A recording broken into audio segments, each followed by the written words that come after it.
ডিসির প্রস্তাব উপেক্ষা করে ফেনী জেলা ক্রীড়া সংস্থার অ্যাডহক কমিটি অনুমোদন দিয়েছে জাতীয় ক্রীড়া পরিষদ।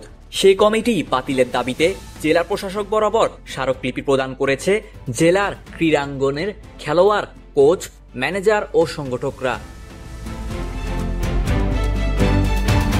রোববার দুপুরে জেলা প্রশাসকের কার্যালয়ে এই স্মারকলিপি দেওয়া হয়। তারা বলেন, অবিলম্বে এই অযোগ্য কমিটি বাতিলের জন্য কঠোর আন্দোলনে নামবে এবং 72 ঘন্টার আলটিমেটাম চলমান রয়েছে।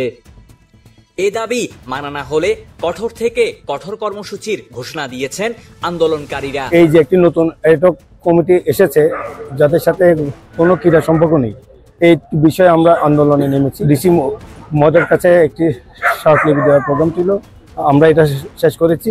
আমাদের একটি 72 ঘন্টার একটি আলটিমেটাম অলরেডি চলমান আছে। আমাদের যদি 72 ঘন্টার পরে কোনো রেজাল্ট না আসে, আমরা আমাদের পরবর্তী কর্মসূচি জানিয়ে দিব।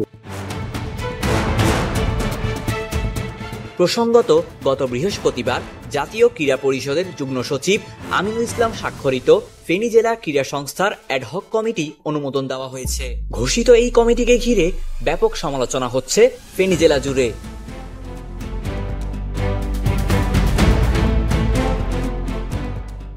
জনতার কণ্ঠ, নিউজ ডেস্ক।